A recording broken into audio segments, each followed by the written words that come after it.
What's up, Maine-iac here with my top 5 free agency moves and my bottom 5 free agency moves of the 2019 NBA free agency. Now, I apologize if the title was misleading, but let's get into it. We'll try to make this as quick as possible. Number 1, and probably the only clear cut in order, number 1 is Kawhi Leonard and his finessing with the LA Clippers. Like, hey, give up what it takes, get Paul George, and I'm coming too. They have young studs around them with Montrezl Harrell as well.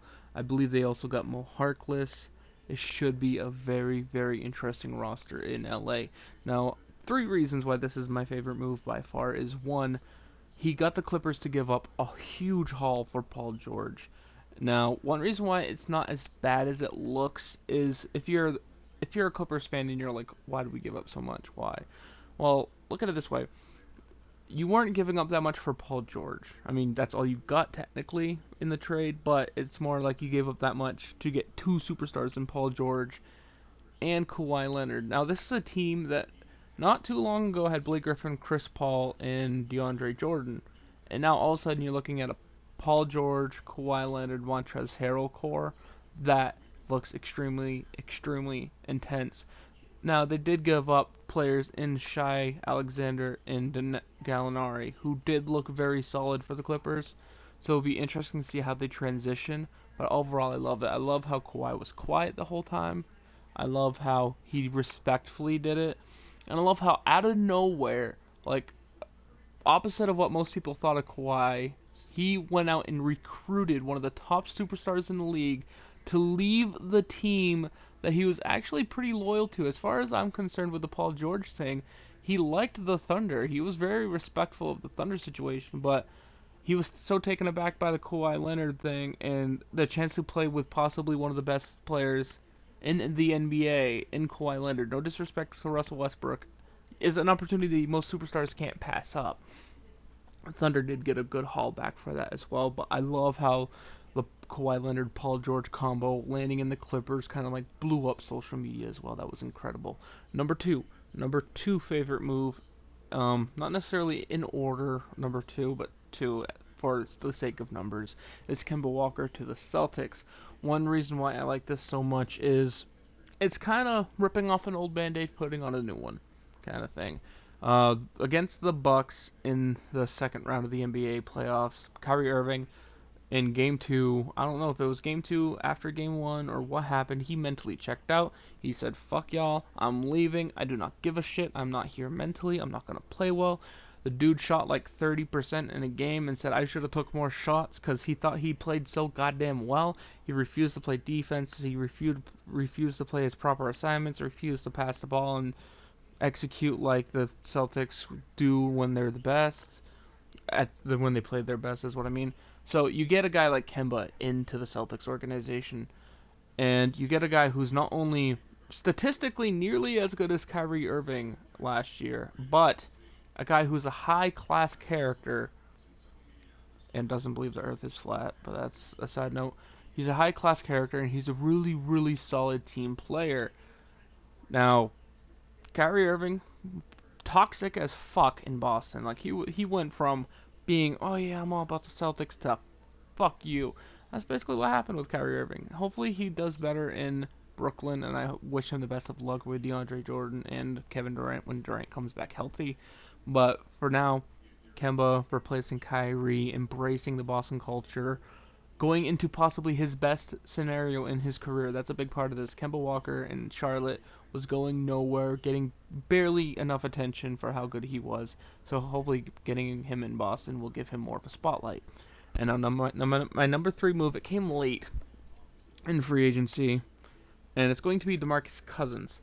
It's DeMarcus Cousins pairing up with an old teammate in LA. As you can see, the Lakers are right here in LA.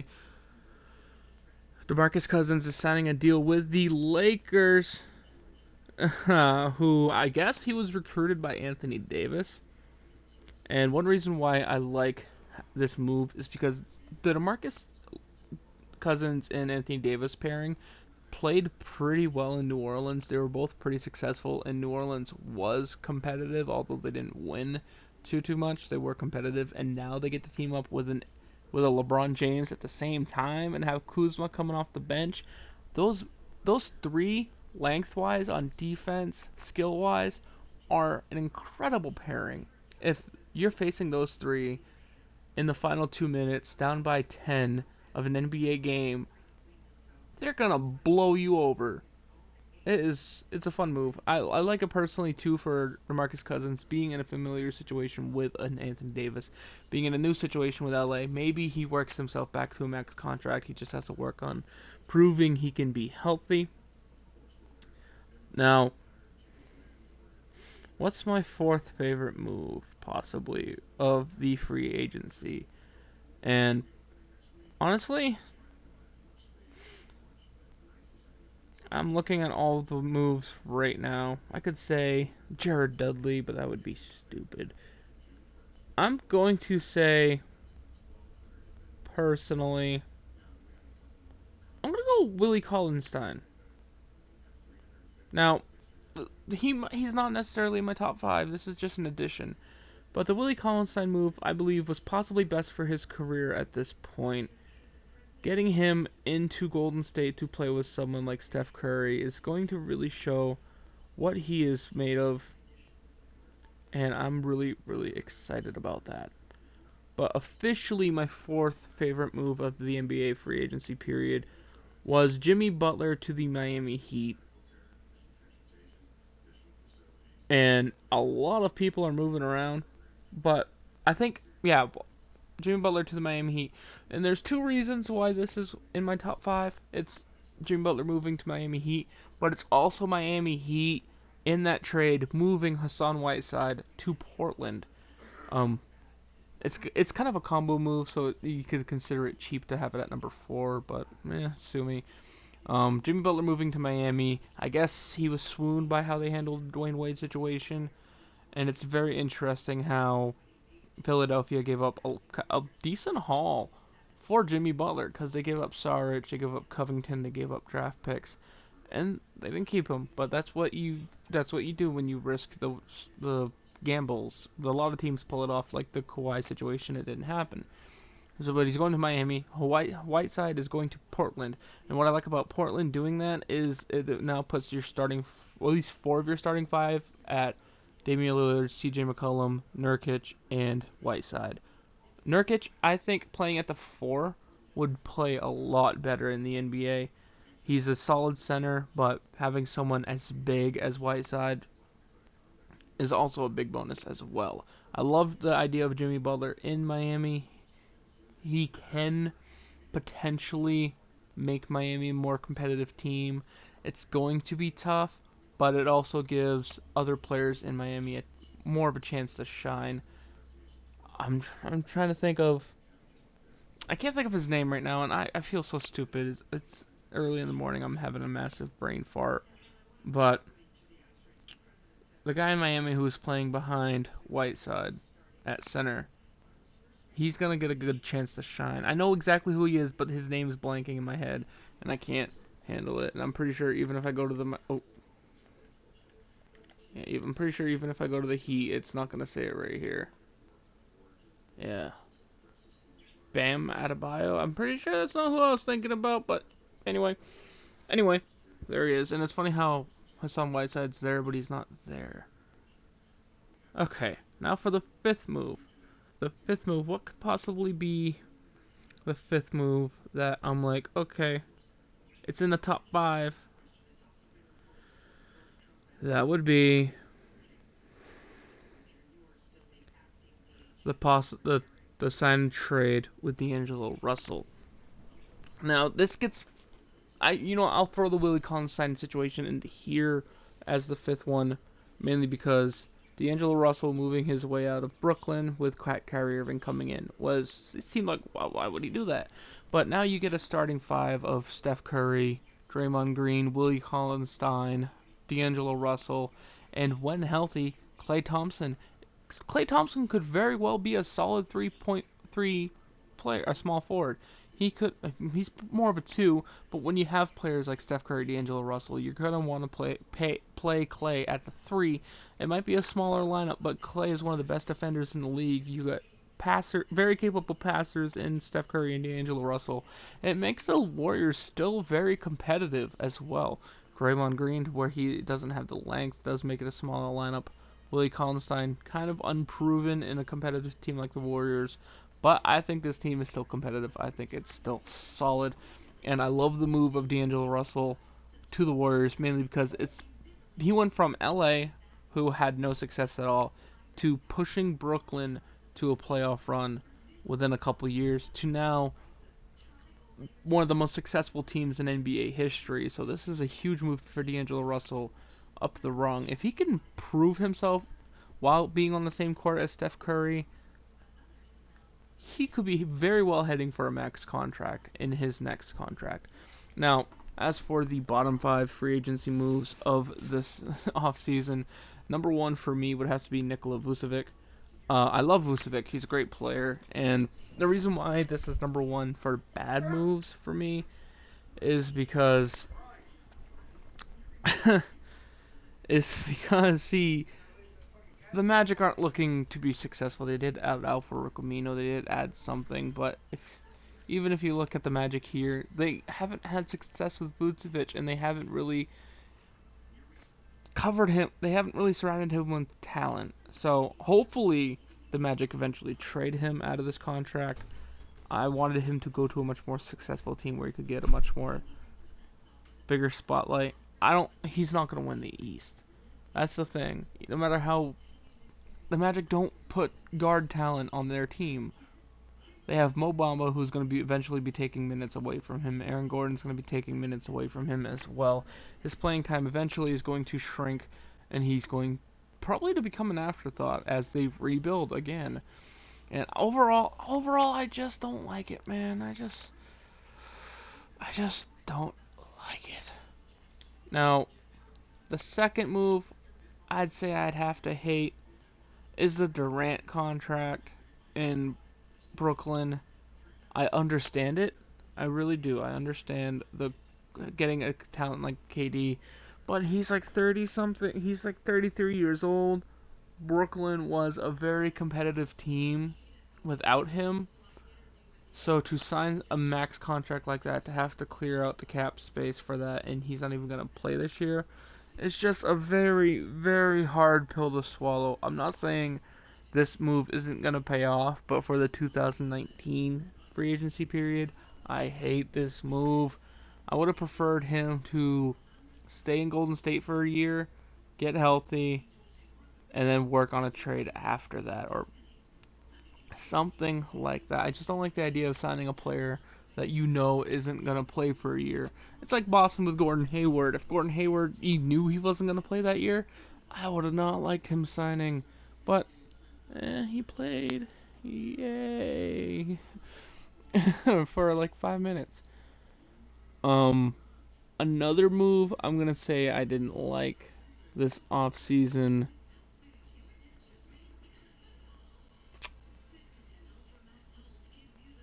was Danny Green.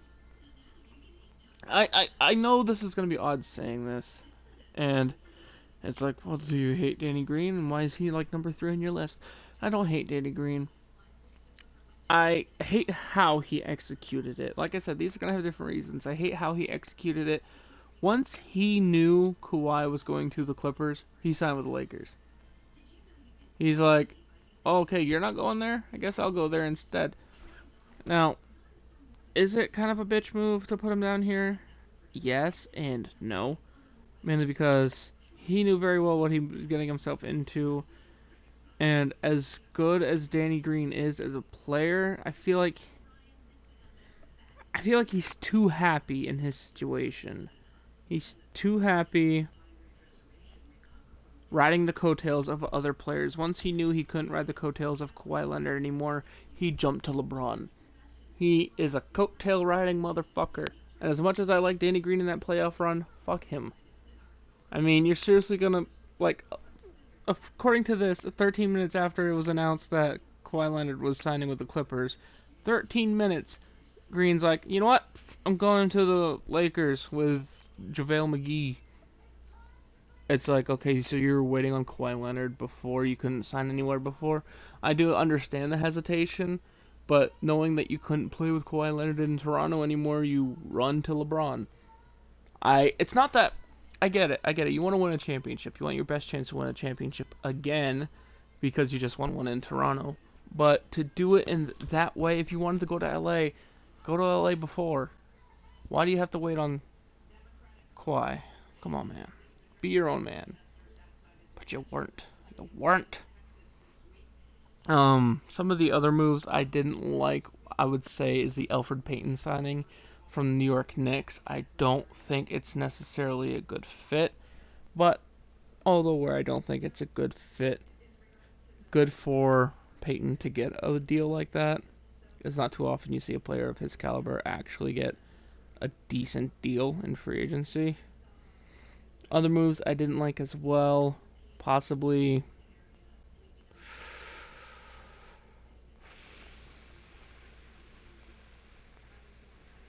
Wayne Ellington with the Knicks.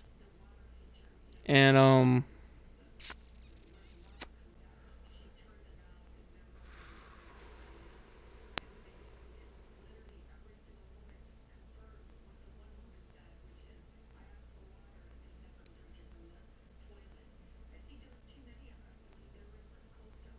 hmm.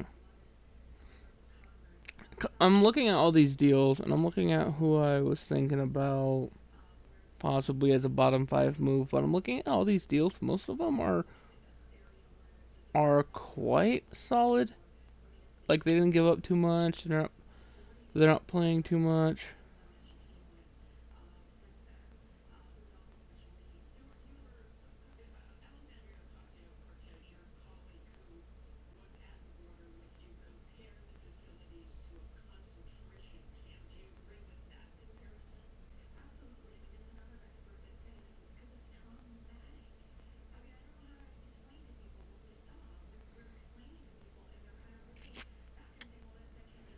I'm gonna go with DeAndre Jordan.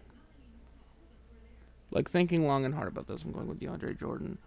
Um, his move to the Nets in free agency, I don't think was necessary. His rebounding, his defense is solid, so he does provide opportunity there. But if you're looking for offensive explosion and shooting, DeAndre Jordan's not your man. I would have preferred the Nets to push for more of a Willie Cauley-Stein type player, for more of maybe an Enes Kanter type player, someone who can actually shoot relatively well. Honestly, if I was the Nets and I knew Kyrie and KD was coming, I would have did everything I could to get Nikola Vucevic. Be like, hey, pair of these two.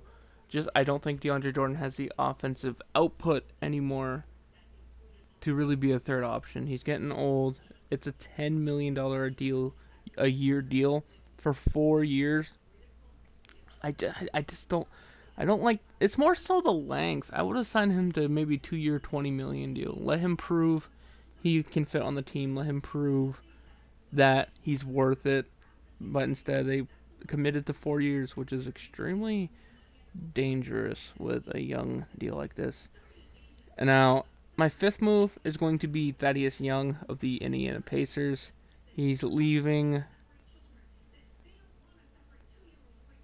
a good situation in Indiana with all their free agents to join the Chicago Bulls to pair up with Markkanen and Wendell Carter as the bigs. But I understand lesser teams need free agents as well. I mean, that's honestly how the world works and how the NBA works. But it's it's kind of a thing. Like Indiana was competitive last year. They were in the playoffs last year, faced the Celtics in the first round, and you're going to the Bulls, who honestly don't really look like they'll be competing too much the next 3-4 years. So this contract just seems more about the money. I'm not exactly sure of the terms of it, but it's just kind of sad to see. Also, I just want to say right now before I go, I do apologize for not uploading a video yesterday. I did kind of fell asleep. Not gonna lie, I kind of fell asleep in the middle of it, but surprise. Not a surprise actually. A move I wanted to talk about that I like and both don't like. and it doesn't really fall anywhere. It's more in the middle. Is Seth Curry's 4-year deal with the Dallas Mavericks. One reason why I don't like that is because Seth Curry signing a four-year deal at his age. I believe they say he's 28, and he shot 45% of the threes last year for Portland, which is an incredible rate. He's 28, so this is going up into his 32-year-old season. Now, if he signed with Dallas and proved that he was an incredible player and could make 15, 16 million a year, risking that to make only 8 million a year for your prime years is really, really, really risky. What I like about this deal is pairing him up with Kristaps Porzingis and Luka Doncic, and I believe Maxi Keebler is his name in Dallas. Boban Marjanovic, all of them. I think the Dallas Mavericks could be extremely competitive. Well, I hope y'all have a good day. I'll see you in the next one. Peace.